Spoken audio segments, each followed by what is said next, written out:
Hola, yo seré su guía en este viaje al pasado. Veremos la llamada Revolución Argentina, comprendida entre los años 1966 a 1973. Subamos a mi máquina del tiempo y vamos al principio.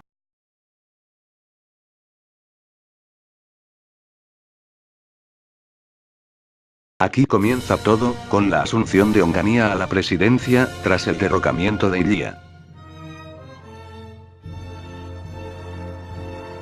El golpe de 25 de junio de 1966 puso fin a la presidencia de Arturo Illia. El temor a que demasiada libertad permitiera el retorno del peronismo justificó, según los militares, la toma del poder. Un sector del sindicalismo, la iglesia, el empresariado y la opinión pública apoyaron al nuevo gobierno. Las Fuerzas Armadas sancionaron un estatuto revolucionario que invalidó la Constitución, suspendió la actividad política, disolvió los partidos y le brindó a todos los poderes al presidente. La autodenominada Revolución Argentina pretendía ajustarse a las ideas del crecimiento y la modernización económica, eliminando la libertad política y reprimiendo la actividad cultural en violencia y censura.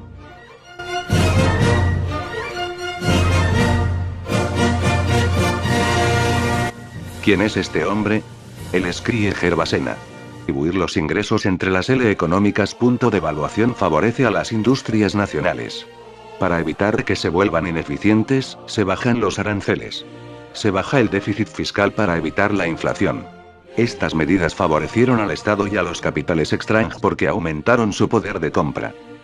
Su objetivo era desarrollar una industria moderna. Su plan, efectivamente logró un crecimiento en la actividad política, pero el sector más favorecido fue el de las grandes industrias. En cambio, el sector agropecuario se vio muy afectado por las medidas. A causa del congelamiento de los salarios y la suspensión de las convenciones colectivas de trabajo originado por el plan de Krieger, se creó una gran crisis dentro del movimiento obrero. En marzo de 1968 se convocó a un congreso para normalizar la CGT, en el que Raimundo Ongaro fue elegido como secretario general. Este planteaba una abierta confrontación con el régimen revolucionario argentino, a diferencia de Bandor, exsecretario, el cual tenía una posición más conciliadora. Esta diferencia desembocó en la ruptura de la CGT. Esta ruptura se mantuvo muy poco tiempo. Luego del asesinato de Bandor se normalizó la CGT.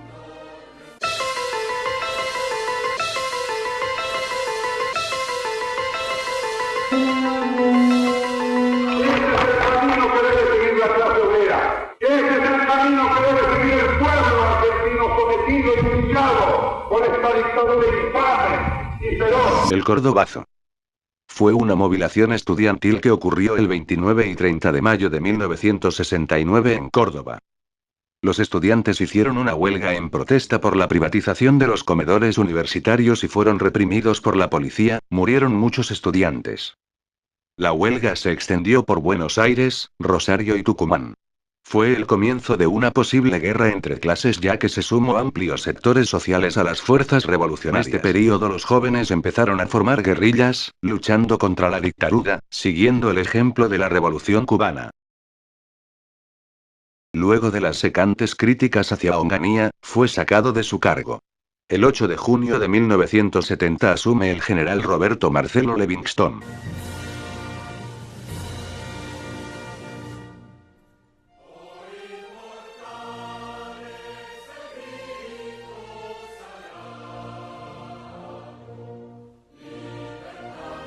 El gobierno de Levingston no se diferenció mucho del de su predecesor. Decidió profundizar la revolución argentina, continuó con las medidas de proscripción y no se propuso a encauzar una apertura política. El 22 de marzo de 1971, asume el general Alejandro Agustín Lanuse. El nuevo presidente de facto asumió en un contexto nacional en el que la movilización popular ya desbordaba al régimen militar, por lo tanto Lanuse se vio obligado a preparar la transición hacia la democracia. Esta transición no podía hacerse de otra manera que no fuera levantando la proscripción del peronismo, tan reclamada por los sectores sindicales y guerrilleros, pero se encontró la forma de evitar la candidatura de Perón.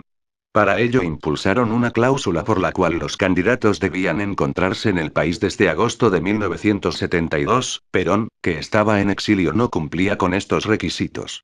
Por otra parte también se implementó el ballotaje.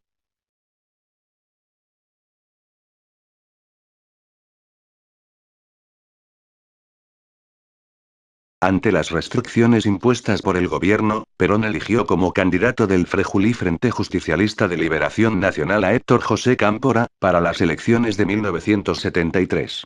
La campaña previa a las elecciones se hizo bajo el lema Cámpora al gobierno, Perón al poder. Cámpora ganó con el 49,5% de los votos. Asumió el 25 de mayo de 1973, acompañado por enormes manifestaciones populares. Tempranamente, durante su corto gobierno comenzó a vislumbrarse que el gran movimiento de había apoyado se dividía en dos tendencias. Una era la llamada revolucionaria, constituida por montoneros y juventud peronista, agrupaciones integradas por jóvenes. La otra corriente estaba constituida por el peronismo tradicional. La profunda división quedó en evidencia cuando Perón dispuso su retorno al país. A raíz de esto se dispuso un acto en Ezeiza para ir a recibirlo. En este acto un sector ligado al peronismo tradicional comenzó a disparar a la multitud, dando lugar a la llamada masacre de Ezeiza. Con Perón en el país y con la oposición de derecha que veía el gobierno de Cámpora muy condescendiente con la tendencia revolucionaria, el presidente finalmente renunció el 12 de julio. Rápidamente se convocó a las elecciones en las cuales el peronismo presente la fórmula integrada por Juan Domingo Perón y su esposa, María Estela Martínez de Perón.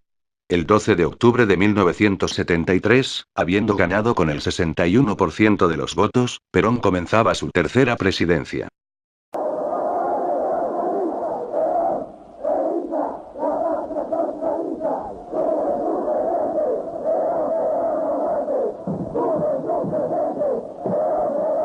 Estima que aquí se nuclearán alrededor de 2 millones de personas.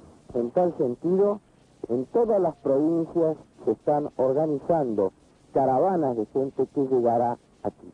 En la intersección al camino que conduce a la ruta 205, sobre el puente El Trébol, en la autopista de Ezeiza, a 3 kilómetros aproximadamente del aeropuerto internacional, se va a levantar el gran palco. Un palco que... Todas esas personas decididamente, con el pecho descubierto, se encaminan hacia el sitio desde donde proviene el fuego por parte de un sector. Como ustedes saben, esto se trata de un enfrentamiento entre dos tendencias. El avance es masivo, portando banderas. Realmente es una escena, fíjense lo que es ustedes.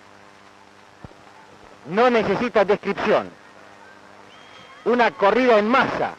Algunos, por supuesto, se dirigen directamente a buscar protección. Aquí vean aquí, realmente la situación se torna tensa y confusa por cuanto las balas perdidas abundan.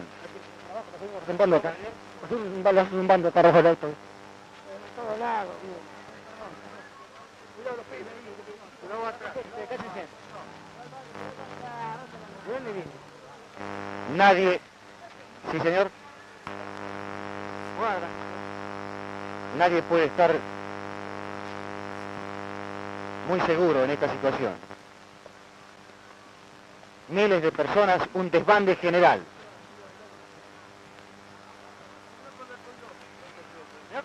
Vean, bombas molotov, inclusive... Guarda, atención, atención, atención.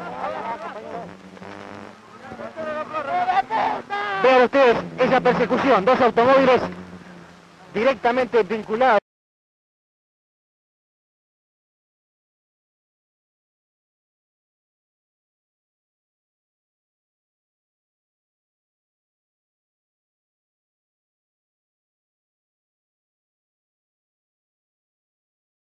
Con el regreso de Perón al poder, las tensiones en el interior del movimiento peronista se agudizaron ya en los meses previos de su asunción. El líder había mostrado su apoyo a la corriente tradicional del peronismo. El sector de la tendencia revolucionaria se vio desalojado rápidamente del régimen. Los diputados ligados a la tendencia debieron renunciar. En abril de 1974 Perón designó a Alberto Villar al frente de la Policía Federal y otorgó a José López Rega el grado de comisario general. En primer lugar se implantó una censura a los medios. La medida más siniestra fue la conformación de un organismo parapolicial que se encargaba de llevar a cabo la persecución y asesinato de guerrilleros y políticos de izquierda. La llamada AAA, Alianza Anticomunista Argentina. Perón no llegó a terminar su tercer mandato ya que murió el 1 de julio de 1974. Les agradezco profundamente el que hayan llegado hasta esta histórica Plaza de Mayo. Yo llevo en mis oídos la más maravillosa música que para mí es la palabra del pueblo argentino. Con gran dolor debo transmitir al pueblo el fallecimiento de un verdadero apóstol de la paz y la no violencia. Asumo constitucionalmente la primera magistratura del país, pidiendo a cada uno de los habitantes la entereza necesaria dentro del lógico dolor patrio para que me ayuden a conducir los destinos del país hacia la meta feliz que Perón soñó para todos los argentinos. No sería leal si no dijera también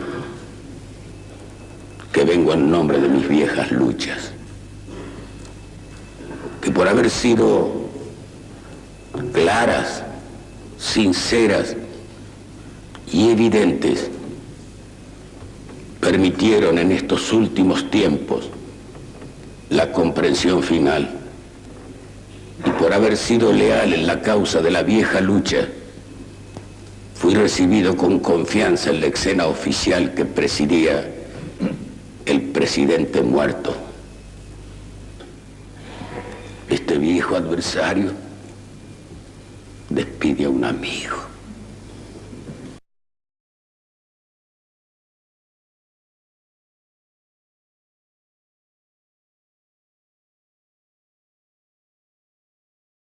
Tras la muerte de Juan Domingo Perón, asumió la presidencia su esposa, María Estela Martínez Isabelita, durante cuyo gobierno la tensión entre las tendencias del movimiento peronista se resolvió claramente hacia la derecha.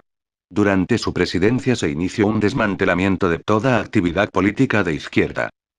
Por un lado se aplicó la censura a los medios de comunicación, a las universidades y a los espacios artísticos, mientras que por otro lado se intensificó la acción de la AAA. En 1975, por presión de López Rega, Celestino Rodrigo asumió como ministro de Economía.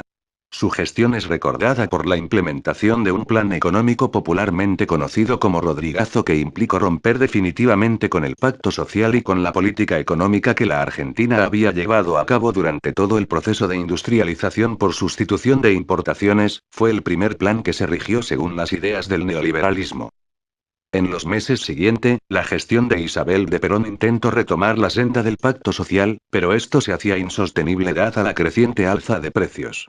El 24 de marzo de 1976 las Fuerzas Armadas efectuarían un nuevo golpe que derrocando a Isabelita y comenzando a la dictadura más sangrienta en la historia argentina. Bueno gente, hasta aquí llega nuestro viaje. Creo que ya es hora de volver a nuestros tiempos. Espero que el vídeo les haya gustado mucho. Adiós.